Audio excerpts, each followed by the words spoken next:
जमींदार खानदान की बहू बनने जा रही हूँ।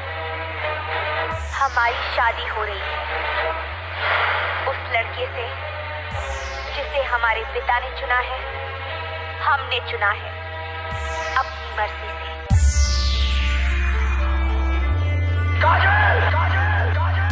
अगर इस चौखट पर बारात आई, तो टोली की जगह उनकी अर्थियां उठेगी, और सबसे पहले अर्थी उसकी उठेगी,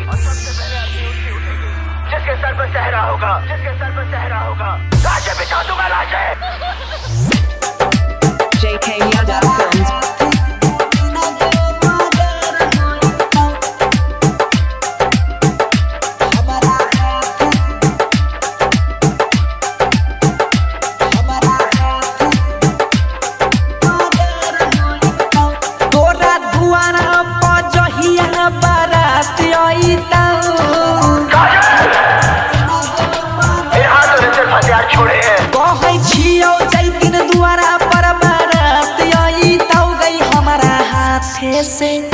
हमारा हाथ दू तीन गो मर्डर होई तो इहे हाथ से दू तीन गो के मर्डर होई तो।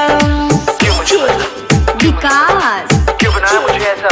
क्यों दिखाई मुझे वो खुशियाँ, वो प्यार, ताकि आज तुम मुझसे कह सको कि वो सब झूठा? मतियार कला सीतामढ़ी। पहिला निशानी अगुआ के खेल खत्म गए, लोकन बहिन चढ़ती गई तो भैरा नाम गई।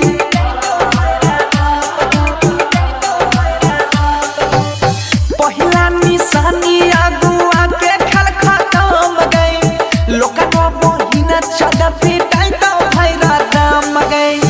करती है मन जाति डर होई तो, करती है मन जाति डर होई तो गई है हाथे से। हमारा हाथ दू तीन गो मर्डर होई तो, हमारा हाथ से दू तीन गो के मर्डर होई तो।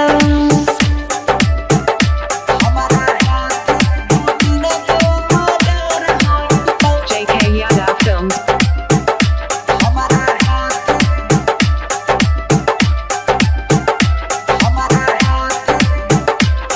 मर्डर होई तो। क्रिया तो हर दूल हक जान लेबो, दोसर के घर है गई बसैले न देबो।